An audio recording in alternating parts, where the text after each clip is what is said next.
அணுக்கழிவுகளை பத்திரப்படுத்தி 1,00,000 ஆண்டுகளுக்கு பூட்டி வைக்கும் உலகின் முதல் நிரந்தர அணுக்கழிவு கிழங்கு பணிகள் பின்லாந்தில் இறுதிக்கட்டத்தை எட்டியது.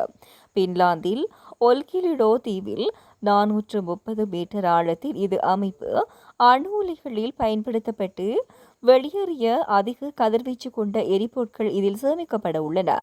பின்னிஸ் மொழியில் ஒன்காலோ எனப்படும் இந்த குகை தென்மேற்கு பின்லாந்தில் இரோஜோக்கி பகுதியில் 433 மீட்டர் ஆழத்தில் அமைந்துள்ளது.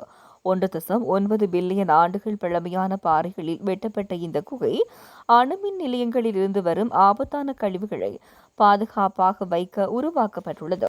தற்போது அணுக்கழிவுகள் தற்காலிக நேர்த்தொட்டிகளில் சேமிக்கப்பட்டுள்ளன. ஆனால் அவை ஆயிரக்கணக்கான ஆண்டுகள் ஆபத்தான கதிர்வீச்சை வெளியிடும் என்பதால் நிரந்தர தீர்வு தேவைப்படுகிறது.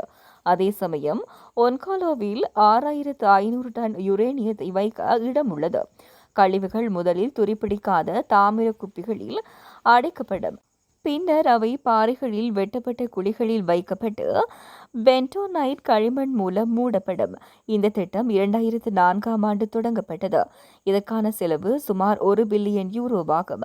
100 ஆண்டுகள் கழிவுகளை சேமித்த பின் குகை முழுவதும் மூடப்பட்டு குறைந்தது 100,000 ஆண்டுகள் பாதுகாப்பாக இருக்கும் என கூறப்படுகிறது.